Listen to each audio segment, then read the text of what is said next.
Hey everybody. Oh, what's going on, man? I'm gonna crack my neck. I salute you, TZ Glitter, Mike Patterson.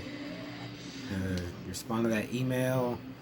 What's up, Dustus, Video Massacre, Garth, Satanabe. Hope you get those tapes. Cheers, everybody.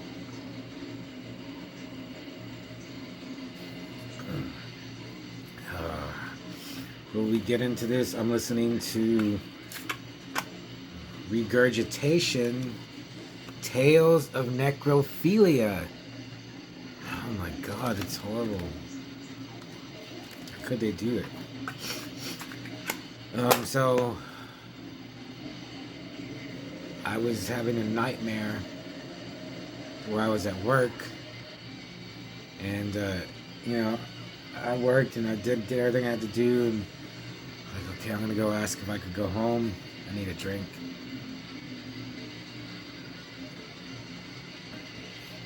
So my boss is at the bar, and I go up to him. I'm done. It's cool. I'm gonna go home now. And he turned his head, and he morphed into Freddy Krueger, and he said, "You're working this weekend, bitch!" And I screamed, "Ah!" But it wasn't a nightmare. It's real. So I'm working this weekend, bitch. And that's the nightmare. So I got a letter today, a package, and so I got home from Nightmare work, Freddy Krueger Nightmare work day, and I got one package from Christian Alexander Vega Guerrero from Berlin, Germany. So he sent me a letter. 9/9/2023. Sinister greetings, bitch. No, I said sinister greetings, Artie. Mal EK from Blood Rights here. First of all, sorry for the long delay sending you an answer. These last years have been quite demanding in every aspect. My time is very limited due to my activities with Deathly Scythe. I think he says exactly. This is my main band and personal issues. Thank you very much for your letter. I must say that it is very unusual to receive such a fanzine. To be honest, I never saw a fanzine dedicated to old VHS underground movies connected with black metal music. However, I appreciate the interest in my band Blood Rights. It's fucking cool you know about it through Regressus Diaboli fans. Okay. Pito Mutilador is a close friend of mine since many years. Currently, he's supporting us with Deathly Scythe, playing bass for live sessions. Since you asked for some of my music, attached is the Celestial Darkness mini LP by Deathly Scythe on CD. I hope you like it. This year, the debut album by Blood Rights called Diabolical Mystical Ritual should be out through Life Eternal Productions from Germany. And next year, the fucking awaited album by Deathly Scythe called Deathlike Essence of Time through Life Eternal Productions and Nuclear War Now Productions. Thanks for the support and stay in touch, bitch. Yeah, he sent the Deathly Scythe mini LP on CD, bunch of ads, and okay, Jesus Christ, I gotta write back to him. He sent all these ads, man. So, Christian, I'm probably not gonna see this, but you're getting a package soon. So thank you for writing back. I think it's been about a year since I wrote Blood Rights. Man.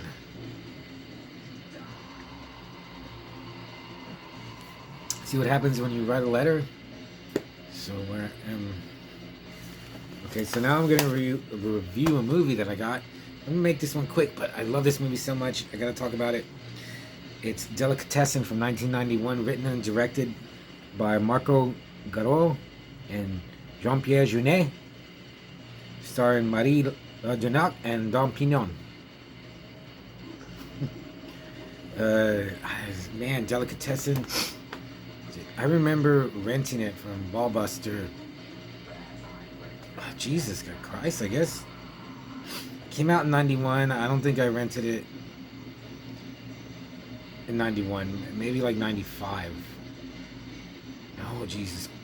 It's got to be maybe a little earlier, because 95 was like, when I think of decades and years, 1990 is Goodfellas, and 95 is Day of the Beast by Alex de la Iglesia. But I think Delicatessen fell somewhere in between those. Maybe 93. Jesus, I cannot remember. I wish I could remember. But I got a new copy, and oh my Lord, this movie is so fantastic. I love it so much now. I always liked it, and I know I recorded it, the VHS, onto a tape, and now I got a copy of it, and it is almost like it's night and day from the VHS copy I had. And this movie, man, I wrote down some of the influences. I think that the two writers and directors,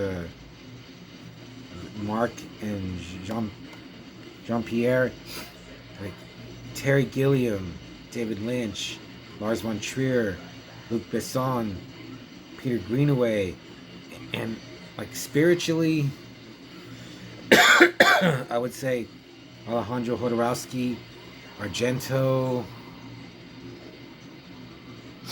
I even want to say Del Toro and De La Iglesia, but they were around the same time. Actually, I think they were making films, not films, but they were making short films and videos way before Del Toro and De La Iglesia. So real quick, the story is about, it's a post-apocalyptic future in France. Everything just looks decayed and withered, and you actually don't see much. You only see this building, the Delicatessen itself. It's actually more like an apartment building with some tenants in it. It's dark. It might even be like daytime, but it's smoky, foggy, dark, dingy. You just see like a decrepit building. Not horror, but like a decrepit sci-fi vision. Post-apocalyptic, definitely. And the first thing you see, this guy is, the first scene of the movie is this guy is like tying with like string, like trash, garbage, old newspapers to his body. And he's trying to get picked up by the trash because the butcher is gonna kill him. And like he gets in the trash can and he looks like garbage. He gets picked up, he hears a bell ring, and he pokes his head out of the garbage can, and there's a guy with a meat cleaver, and he whacks him. You don't see no gore or blood, but the title of the movie comes down, Delicatessen. You see like a golden pig swing forth just once and go back into the darkness, and then the movie starts. And it's a great opening, and then the credits alone, I didn't notice them. I can't go into it. Just the credits, like when it says art direction, wardrobe, actors, music. When it shows you who did the music, it's like a broken, dusty, dirty LP record. Everything represents, like when it shows the wardrobe, it's like cloth. It's so good. And I was like, this isn't CGI. Like, this is all real stuff they filmed. It must have taken so long to do it. So the basic story of Delicatessen is there's this little community in a building of people, not too many people, where the butcher, owner of the building, I guess, of the delicatessen, he'll hire a helper, and he'll kill them and butcher them and feed them to his tenants. They also, I mean, they eat, you know, they're starving, so they like use grain and corn as like currency, but everyone wants meat, I guess. So you know, he he'll hire someone and he'll kill him and butcher him and give everyone. You never find out what happened to the world.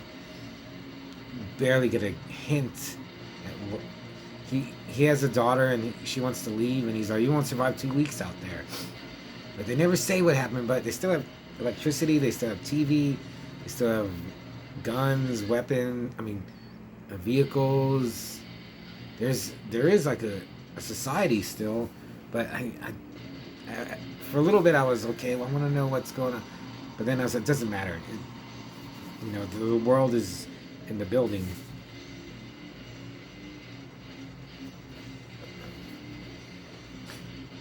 So he hires Louis, and this poor sap, like, to be a helper, and then eventually get butchered. And he was like a clown who had an act with a chimp, and his chimp like escaped one night from the circus, and they ate it. So he's really heartbroken by that. He's looking for a new gig, finds this, and he moves in, and he meets the butcher's daughter, Julie, who's pretty much just like him, like a perfect match for him. He becomes friends with her. They have a great relationship, and then there's all the tenants. There's so much stuff with them. There's a lady who's trying to kill herself, who hears voices, and she just has suicide attempt after attempt, and they all get thwarted in funny ways. Oh, I'm tired. There's these two little kids that just hang out and smoke and like mess around like kids, and their parents. A lot of stuff. Dude, there's so much stuff to look at. You could watch this movie like 10 times and notice something new every time. There's the butcher. There's a guy that like lives in the.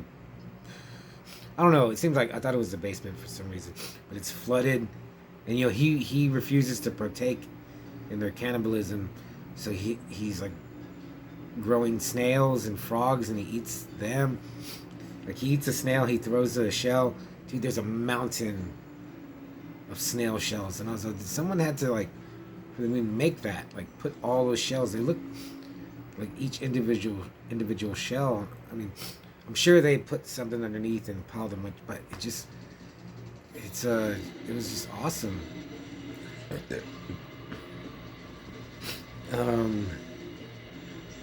Dom Pinon is great. He actually reminds me of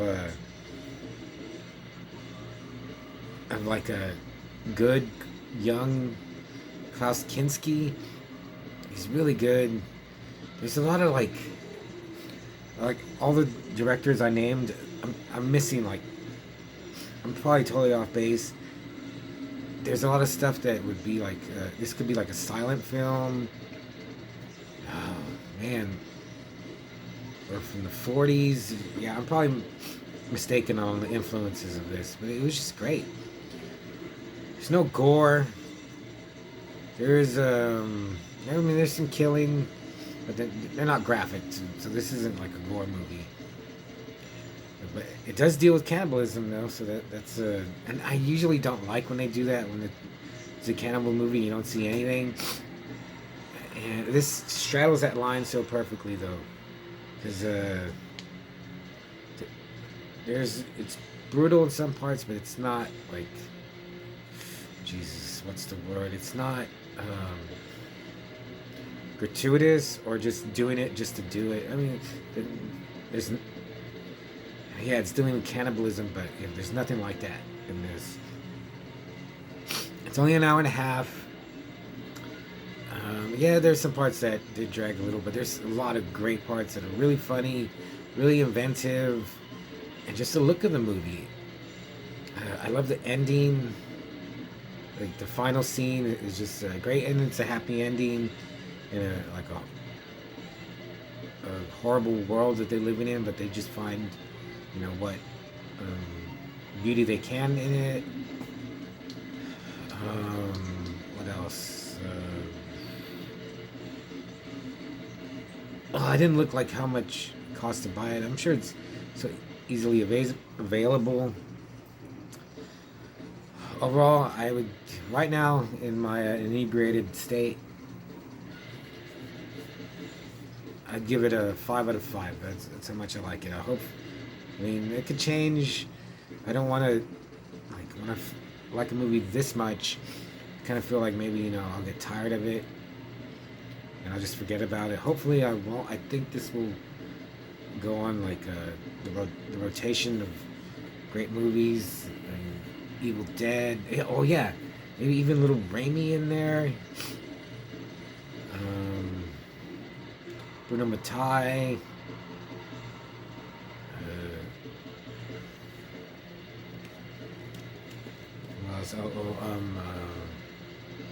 Dust Devil. Director, what's his name? Richard Stanley. But then Jean-Pierre Jeunet, he directed Alien Resurrection and never directed an American movie again. And I specifically went to see Alien Resurrection because I knew he directed it. And Dom Pinon is in that, and he's great. So, yeah, I would say Delicatessen is a must-see. Of course it's subtitled. I'm sure there's a dub version, which I would watch. I would like to see a dub version again. But yeah, I was just thrilled. I put it on the other day, and I was just like blown away. Even more so than the first time I saw it. The first time I saw it was when I was like looking up foreign films, just whatever, And I did like it, but now this one is just solidified its ranking in some of my favorite movies. But like I said, hopefully I'll keep on liking it. 5 out of 5. I think if you have any interest in like foreign films, what was it called? In a Glass Cage. I think In a Glass Cage is the best foreign film I've ever seen, and I would throw Delicatessen in the top 5 somewhere. I don't know where, because I can't think of like every great foreign film that I like, but I think Delicatessen is definitely in the top 5. So if that means anything, check it out. And I gotta get ready for work. I gotta be there at 7. And yeah, like Freddie said, you're working now, bitch. So yeah, and I guess it's appropriate that Freddie haunted me in my nightmares now that we're going into the month of Spooktober, and he's like totally railroaded me and has sentenced me to a Saturday afternoon of intense physical labor. So yeah, regurgitation is over. We're gonna flip it over, and I'll see you later.